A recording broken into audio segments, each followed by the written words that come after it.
我来关心顶日凯去用药杀死亡的这个案件，细楼的年母红判无期徒刑。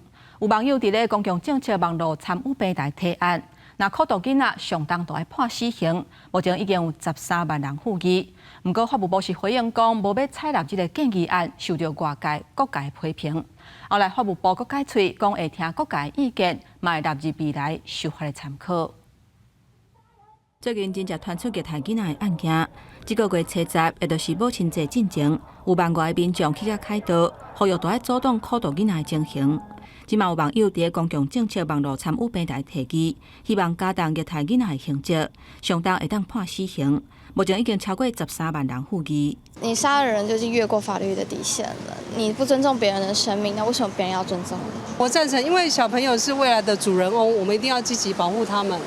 对。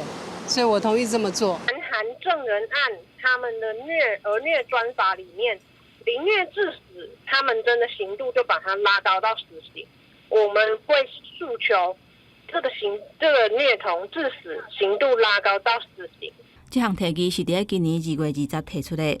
提案的人建议修改刑法第271条，增订虐待囡仔致使囡仔死亡的，应该判无期徒刑，而且袂当假释，或者是应该爱判死刑。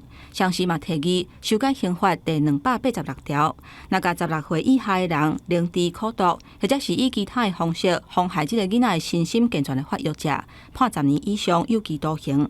不过法务部16回应讲，无要采纳这个建议案。有关虐童灭证处死刑的部分，因为我国现行法制上已经没有唯一死刑的规定，而且灭证罪处死刑，明显违反罪行相当原则。法务部回应其实看起来就是便宜行事，以及没有苦民所苦。因为过去到现在，我们认为虐童致死这样的案件频传，其实无形当中就是让台湾社会更加的没有保障。那未来敢是要针对特定罪名另外定袂当假释的条款？法务部表示，会听社会意见，谨慎来研究修法的方向，保障儿少权益，维护社会安全。